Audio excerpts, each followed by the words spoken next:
This video marks the very beginning of Chapter 2, and on this first day we're going to dive right into circular motion. That's what this whole chapter is about, and take a look and see how when things are going in circles, they're actually accelerating, even though they might have a constant speed. So let's dive right in here. Chapter 2, circular motion, and we'll throw a little review of gravity in there too, because we'll need it when we go to study the orbits that planets do when they go around the sun. And we're actually going to begin by going off on a bit of a tangent for a minute and take a look at reference frames. I think this will pay off because there'll be a moment in this lesson today where you're going to say, hey, I think that's backwards. But if we attack it from the point of view of getting the right reference frame, then I think things will be fine. So what is a reference frame? It's just a place to observe from, right? Some sort of platform to do your measurements. There are actually two kinds of reference frames out there, and you really want to make sure that you work in this kind, what we call an inertial reference frame. The word inertial comes from the word inertia, and inertia is a one-word way of talking about Newton's first law, that law that says objects at rest will stay at rest, and objects in motion will stay in motion unless there's an outside force acting on them. And so this has got something to do with things at rest staying at rest and things that are moving staying moving in a nice way. So an inertial reference frame has to be a point of view, a platform to observe from that has no acceleration. If that's the case, then your experiment will be very nice. You'll find that Newton's first law works. Things that are sitting around in your reference frame will just sit there, and things that are moving will continue to stay moving. For Physics 12, this is a must. You really want to make sure you're working in this style of reference frame. I'm just going to show you some pictures here of what could be an inertial reference frame. Don't spend the time to copy them. I'm just going to put them up really quickly so we can just stare at them. Imagine somebody took your lab, pulled it apart off the building, and then just put it onto a flatbed truck. Had it sitting out in the parking lot, just stopped, just parked.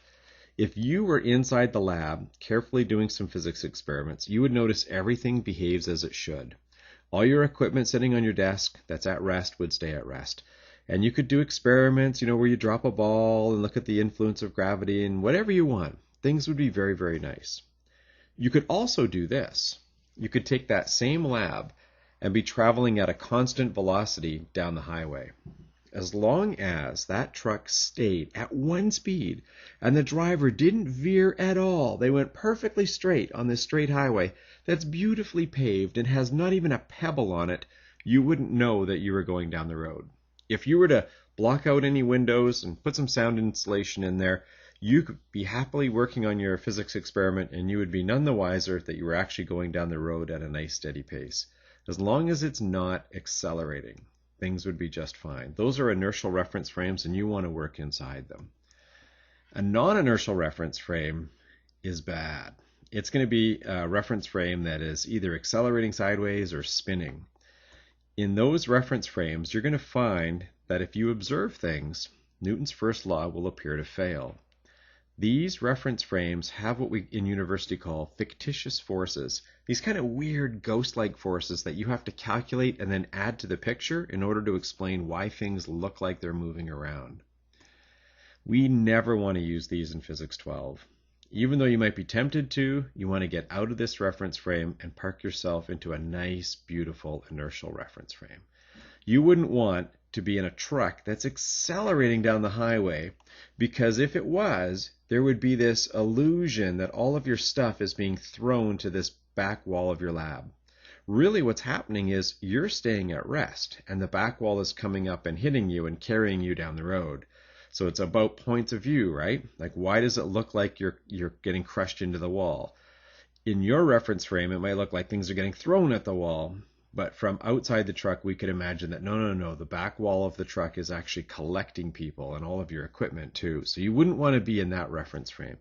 Or you wouldn't want to be in a reference frame that's just spinning around, right, on a center axle, right? Things would appear to be flung outwards towards the wall, right? That's kind of a crazy visualization of like how it would be so awkward to do an experiment in there. You want to stay away from that kind of reference frame, right? It's just way too awkward to work in.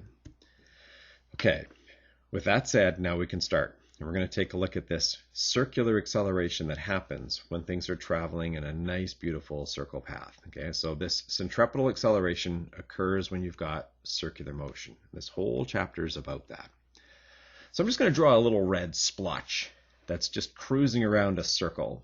And it's going to have its cruise control on so that its speed is nice and stable. Okay, so let's say that the speed is constant. Now, it doesn't in general have to be, but for Physics 12 for this chapter it will be. Okay, so it's just like a car going in a circle at a nice steady speed. And you can see that all these velocity vectors all have the same length to them, right? Showing that the speed is nice and stable. It is going around a corner though, so the direction of those blue arrows, all four that we see, are changing. You know, one is pointing north, one is pointing east, one south, and one west. And velocity is a vector, so you can change either the length of it or the direction of it, and you are changing the vector. Or you could change both. But here, I would suggest to you that those blue vectors are changing because their direction is changing. So those velocities are not stable. They are not constant. The speed is. That's just the size of the velocity vector. But the vector itself is definitely changing. If you were to take two of them, like maybe this one here as your initial and that one there as your final, and if you were to do an acceleration calculation where you go VF minus VI, so I guess you would go VF, this one, and then add the opposite, so add the opposite of this one, find that hypotenuse and divide by the time, you would actually see that the answer isn't zero, that you do actually get an acceleration. So let's talk about that acceleration that happens for circles. I'd like to give you some information about how big it is and which way it points. To find out how big it is, you have to trust a little bit of calculus. Now, you probably haven't seen the calculus that you need yet, so for a moment, you're just going to have to trust me that this is actually the right equation that will tell you how much acceleration you have when things go in a circle at a steady pace. Some people put a little c down there to denote acceleration for circles, this centripetal acceleration. And the calculation is just the speed squared divided by the radius of the circle that you're following. Take a look here and notice how it's v squared. So if you were to, maybe be in a car and go around a corner and then you said, let's go around again twice as fast. If your velocity size went up by a factor of 2, because it's squared, that's like a 2 times a 2. That's actually going to have 4 times the acceleration for your car. So you have to be very careful. Like if you went around at 3 times the speed, that's 9 times the acceleration. All right, that's half the story though. That's only the size, the direction. Here's where things get a little bit interesting. The direction for the acceleration at any moment when you're watching that red little splotch go around that circle, the acceleration direction is towards the center. And you might be thinking, oh, wouldn't it be out? Just based on maybe childhood experiences being in the back seat of a car. But it is actually towards the center. Now, we'll talk a little bit more about why it's towards the center, not away, but let's get the names right. We call it a centripetal. Some people say centripetal, but most people say centripetal acceleration. And that's actually Latin for center seeking. And you might be thinking, I would have thought it was centrifugal, or what some people might call centrifugal. Centrifugal with an F means center fleeing, and it isn't that. It's not fleeing the center, it's actually seeking the center.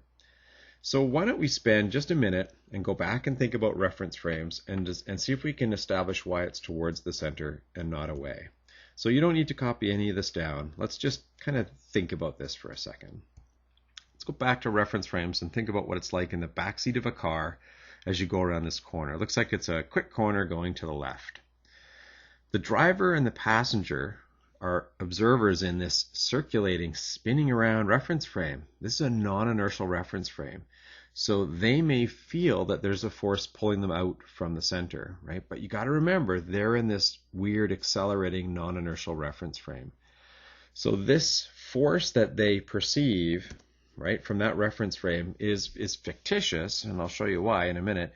It's not real, but it's an illusion in their reference frame that makes it look like they're being flung outwards.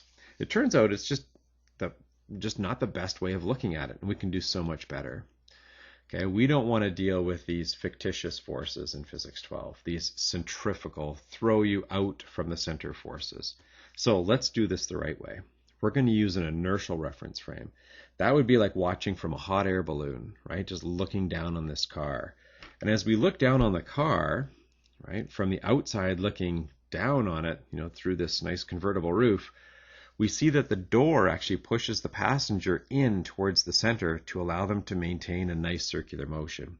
You see, if the door wasn't there, and if they weren't buckled in the seat tightly, and the car just went around the corner like that, the passenger could end up just going straight. They would go like this, and they would leave the car. We don't want that.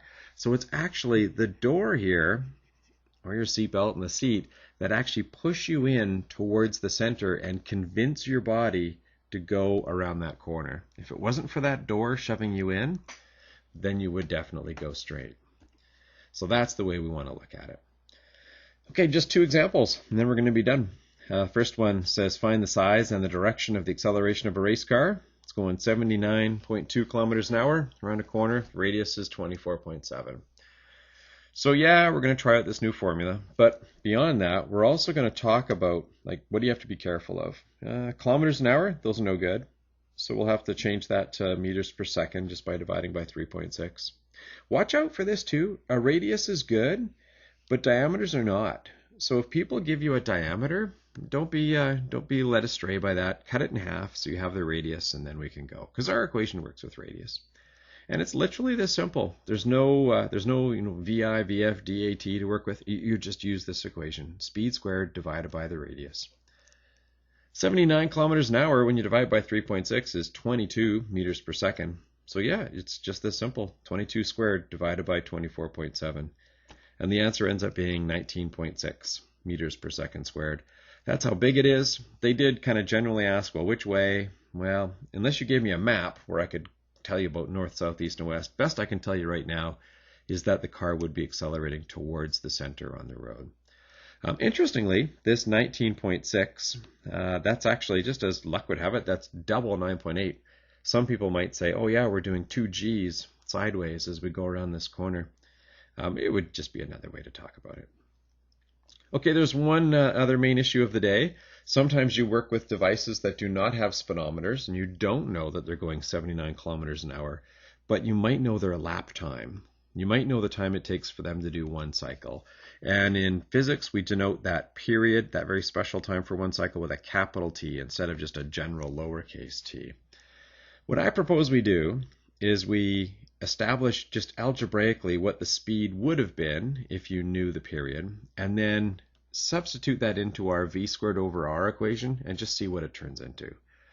So the distance, well, it would be one lap, one distance around a circle, one circumference. And the time is going to be that lap time, that period.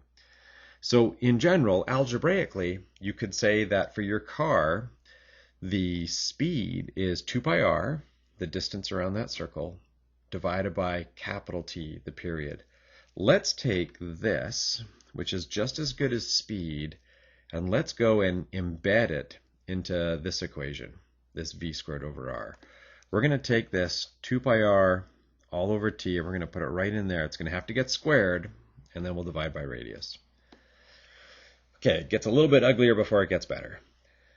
So squaring this thing, the 2 will square to become a 4, the pi will square to become a pi squared. The r here squares to become an r squared, but it reduces with one of the r's in the bottom. And then there will be a period squared that will actually end up in the denominator. And so when it's all said and done, here's another equation, the only other one really that we use, and it's the one that involves period. It's 4 pi squared r all over capital T, the period squared. That'll be great if we're dealing with a story that doesn't have a speed given to us. Now, I'm remembering as I see this that for period we did talk a lot in Physics 11 about how it's the reciprocal of frequency.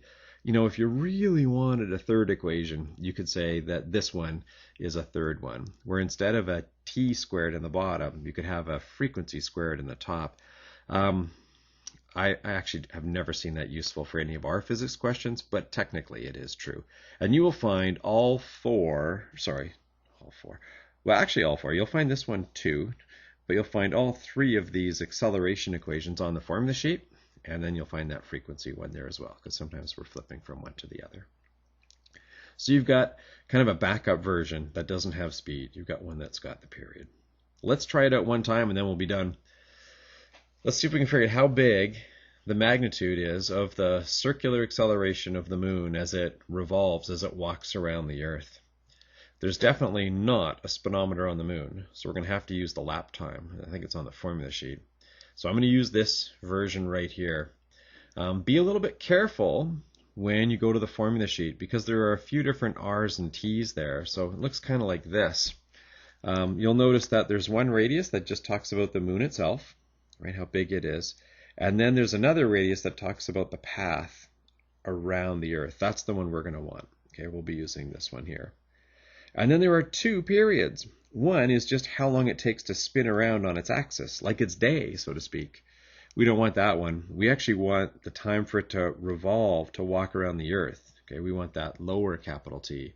It turns out these two are exactly the same number because the moon takes exactly the same amount of time to walk around us as it does to spin, which is why it always hides its backside from us. And we never actually get to see the far side of the moon.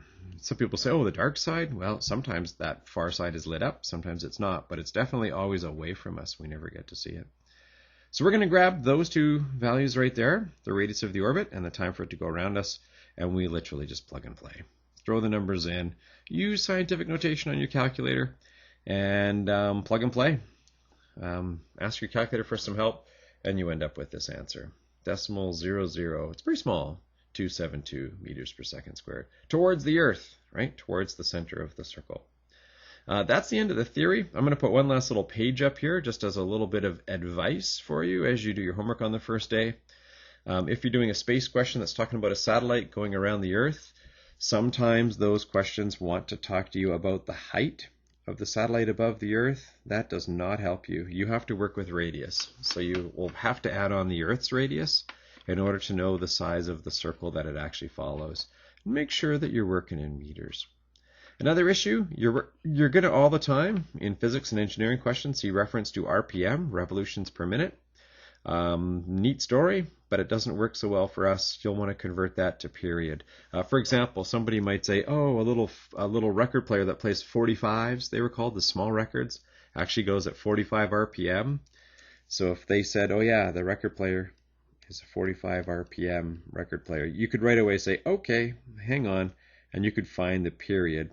Period is just the general time divided by the number of cycles. And you could say, all right, in 60 seconds, in 1 minute, it does 45 cycles. Find that value. There's your period. And that's the way to go to do your calculations, right?